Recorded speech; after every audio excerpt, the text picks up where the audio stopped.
যতটুকুন করতে হয় ততটুকুনই করব। বাংলাদেশের তিস্তা নদীর উপরে যে অধিকার, সেই অধিকারের কথা বলতে, লিখিত দিতে আমরা একদম পিছপা হব না। তিস্তা পাড়ের মানুষের সাথে এবার কথা বলা হবে। জয়েন্ট রিভার কমিশন নেগোসিয়েশন করবে, কিন্তু তিস্তা পাড়ের মানুষ কি চায় সেটা আমরা তুলে আনবো। আপনি দেখেছেন যে ভারতের কিন্তু আমাদের মমতা ব্যানার্জি বলেন যে আমার মানুষকে বঞ্চিত করে আমি পানি দেব না। তো আমার মানুষ কি চায় ওটাও টেবিলে যাতে আসে সেই ব্যবস্থাটা করব। বিশ্ব প্রেক্ষিতে যদি দেখেন যে আপার রাইপেরিয়ান দেশ সবসময় লোয়ার রাইপেরিয়ান দেশের সাথে এই কাজগুলো করে, যার জন্য জাতিসংঘের যে আন্তর্জাতিক আইনটা আছে 1997 সালে, ওটাতে মাত্র 36টা র্যাটিফিকেশন লাগতো, অনুস্বাক্ষর লাগতো। 17 বছর লেগেছে ওইটাকে 36টা স্বাক্ষর পেতে।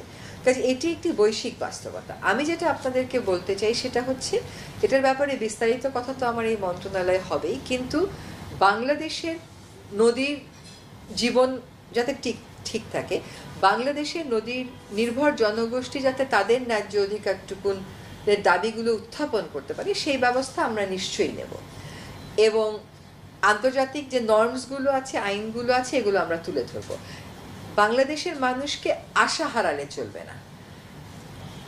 দেয়া না দেয়া আমার ক্ষমতার মধ্যে নেই, কিন্তু আমাকে তো সবসময় আমার কথাটা বলতে থাকতে হবে, সেই কথাটা অত্যন্ত স্পষ্টভাবে জানিয়ে দেওয়া হবে। আলোচনায় আপনার যেতেই হবে। ভারতের সাথে আমাদের কুশিয়ারা নিয়ে চুক্তি আছে, আমাদের ফেনী নিয়ে চুক্তি আছে, আমাদের গঙ্গা চুক্তি রিনিউ করার ব্যাপার আছে। 54 অভিন্ন না বলি, কারণ এটারও আবার কিছু কথা আছে যে আরো কিছু হয়তো অভিন্ন নদী আছে। অভিন্ন নদীগুলো নিয়ে ভারতের সাথে আমরা কথা বলবো। ভারত আমাদের সবচেয়ে বড় প্রতিবেশী। বাংলাদেশের স্বাধীনতার সাথেও তার একটা সম্পর্ক আছে। ভারতের সাথে আমরা অতি অবশ্যই আমাদের যে বন্ধুত্বপূর্ণ সম্পর্ক সেটা টিকিয়ে রাখবো। আমাদের যে দাবি দাওয়াগুলো সেগুলো আমরা জোরালোভাবে পেশ করব।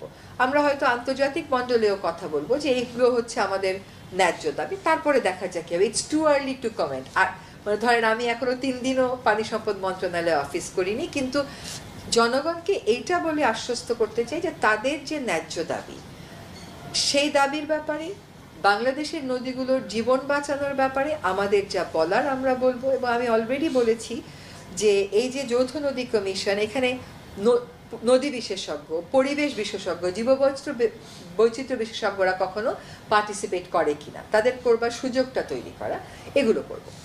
আগামী 2 বছর পর, 1 বছর পর, 6 মাস পরে আপনার জীবন কি হবে আপনি বলতে পারেন? তা তো পারেন না, কিন্তু আমার তো একটা ডেফিনিট ম্যান্ডেট আছে। সেই ম্যান্ডেট নিয়ে তো আমাকে আগাতে হবে। আমার ম্যান্ডেটটা হচ্ছে অভিন্ন নদীর বিষয়ে বাংলাদেশের অধিকার দেখা, সে বিষয়ে কথা বল। তা তো আমি অবশ্যই করব। একটা আমন্ত্রণ আছে, চীন সরকারের থেকেও একটা আমন্ত্রণ আছে।